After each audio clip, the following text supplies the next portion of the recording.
O ito naman isang taong tanga na to. Ang gulo na nga rito sa Pilipinas, nakikisaw-saw pa sa Iglesia ni Cristo na wala man lang kaalam-alam. O ito, pakinggan ninyo Umaga, Luzon, Visayas, Mindanao, o saan man kayong panig ng mundo. Muli, ito ang inyong mga kasama, Boss Edgar po lamang, nagsasabing happy lang tayo. Napakarami pala nagtatanong sa akin, bakit daw ako nakasuot ng sombrerong may buhaya? Ayan o. Alam kasi ninyo, yung buhaya, paborito ko yan. Pero yung taong buhaya, napakawalang hiya nun. Against ako doon. Yun yung mga masiba na hindi naman sa kanila. Sinisiba pa nila. Kinakain pa nila. Walang mga kabusugan yun. Doon talaga ako, ay nako. Yung mga tao na yan. Ito na yung lumalabas ngayon na flood control. Alam na ninyo yun. Ngayon mga kabosing, yung flood control na yan hanggang ngayon, controversial pa rin. Hanggang ngayon wala pa rin nakukulong. Alam na ninyo kung bakit. Napakaraming nakikisaw-saw dyan. O ito naman isang taong tanga na to. Ang gulo na nga rito sa Pilipinas, nakikisaw-saw pa sa Iglesia ni Cristo na wala man lang kaalam-alam. O ito, pakinggan ninyo Pero nagtataka ako sa INC, bakit kayo naghihimutok? Tatamaan ba yung reliyon ninyo? O maraming sangkot na mga politikong INC ang sangkot sa may flood control? Itong Iglesia ni Cristo, idinadawit na sa flood control na yan. Ano namang kinalaman ng Iglesia ni Cristo dyan? O, pakinggan pa ninyo. Dalawa lang yan eh. Alam nyo kung ano? Kung wala naman direktang tama sa inyo, malamang magkano? Tingnan mong kaingutan nito. Wala man lang kaalam-alam. Ang iglesia, ang kunwari, pisrali. Anong pisrali? Pispisin yung mukha nyo. Ang tanong. Lalo na yung mukha mo, ipispis mo sa pader. Magkano daw? Anong pinagsaasag mo? Ugag ka. Pakinggan pa ninyo.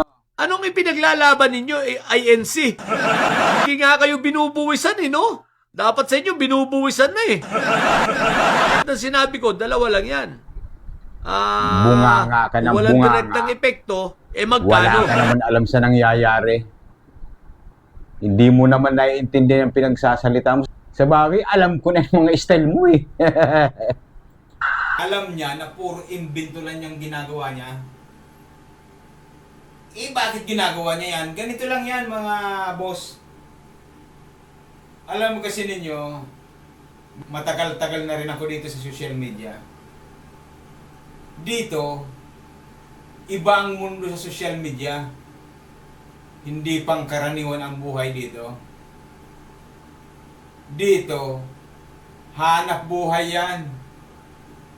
Kung kinakailangan magpuhunan ka, talaga maglalabas ka talaga ng puhunan mo.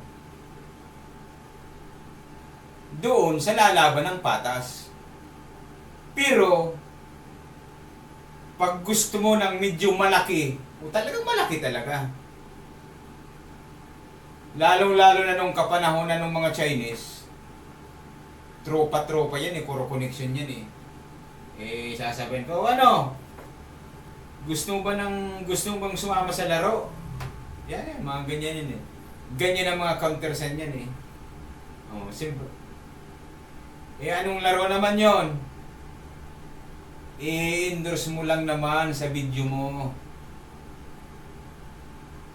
yang mga sugal. Ngayon may commission ka doon, malakihan yon. Ngayon, nung nawala na yung mga Chinese, mas matindi pala tong politika. Mas matindi ang laro. Mas matindi ang ganituan dito.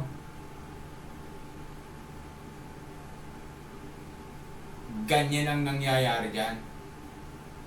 Ito. Isa tong Vaticano na sa social media. Pakinggan ninyo ito. Hindi yan namin personal. 100 bawat isang comment yan. Ano yun? Sabi niya, dito sa amin, kaya kita gustong kausapin, 300,000 a month ang ibibigay namin, basic. Ilang contents ang gawin mo, hindi ka namin pakikialaman. Gumawa ka ng contents mo, basta ito lang ang parameters. Sinabi niya yung mga parameters, hindi ko na i-discuss sa inyo. Ngayon, sabi niya, bawat comment dyan sa contents mo, 100 pesos. Pag sumagot ka, 100 din. Pag sinagot yung comment mo, 100 pa rin yan. Sabi ko, malaki yata yun.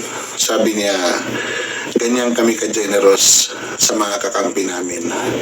Kaya pala, kahit anong kasinungalingan, kahit anong katarantaduhan, kahit na mag-agaw buhay na yung utak niya,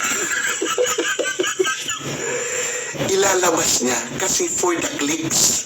Bawat click, bawat comment, may bayad.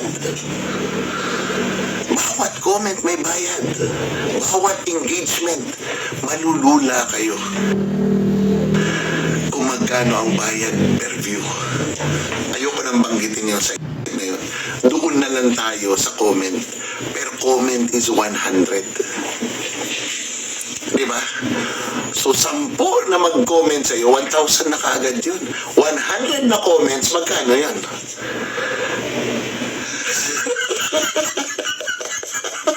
Dismil. Diba? Oh. Can you imagine? Sa 100 comments, nakikita yung haba ng comment. Kung umabot ka ng 1,000 na comments, di, magkano yun? 100. Diba? Bigla ang announce ng Iglesia ni Cristo na tapos na nga yung rally. Napakarami nakisawsaw, mga nagpapakalat ng mali. Napakaraming sinasabi nila na ganito raw ang nangyari kaya hindi natuloy. Mayroon naman tagapagsalita ang Iglesia ni Cristo eh. Sa milyon-milyon na yan, isa lang ang hanapin ninyo para yung impormasyon na makuha ninyo, tama. Doon lang kayo sa ex-spokesperson ng Iglesia ni Cristo. Hindi dito sa mga vlogger na itong mga walang kwenta. Kahit yung mga media, wala rin mga kwenta. Mga nagpapalabas ng mga balitang mali. Hindi mo alam kung saan nakuha. Katulad na lang nito.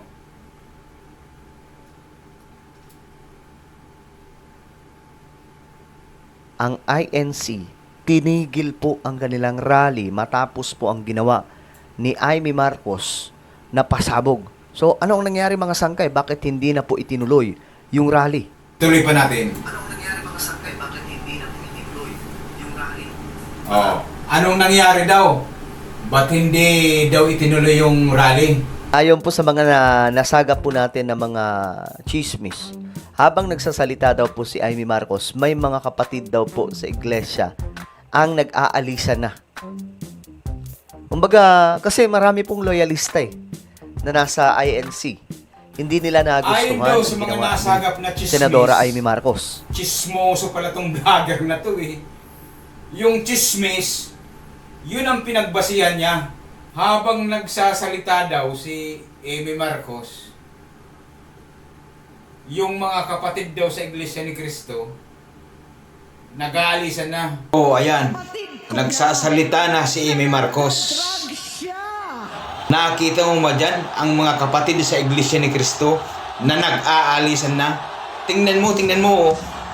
For your information, kahit biglang bumagyo dyan, hanggang walang sinasabi ang tagapagsalita ng Iglesia ni Cristo na umalis na dyan, hindi kami dyan aalis dahil may isa kaming sinusunod. Ganyan kami, katapat sa Iglesia ni Cristo. Iisa lang ang aming pagkilos. Mali ang sinasabi mo. Wala pang order. Nag-alisan na. Maling-mali yung chismis na dumating sa'yo. Ano daw yung main reason? Pakinggan nga natin.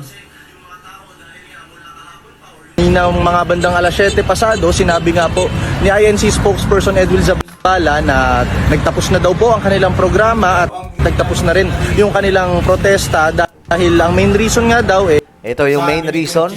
pagod na rin daw kasi yung mga tao dahil nga mula kahapon pa or yung iba mula noong Sabado pa. Okay. So yun ang inilabas silang reason. Pakinggan natin kung anong main reason talaga na ipinalabas ng Iglesia ni Cristo. Ito po ang opisyal na pahayag ng Iglesia ni Cristo hinggil sa pagwawakas ng Rally for Transparency and a Better Democracy. Hindi na kinailangang abutin pa ng 3 araw upang makamit ang layunin na iparating ang mensahe na kami ay nananawagan para sa justice, accountability, transparency at peace. Nagpapasalamat kami sa aming mga kaibigan mula sa media, sa local man o international na nag-cover ng event at nagpalaganap ng mensahe ng rally. O yan ang pakinggan ninyo. Dahil yan ang opisyal na tagapagsalita ng Iglesia ni Cristo. Hindi yung sinasabi mo ayon sa chismis. Chismoso naman do.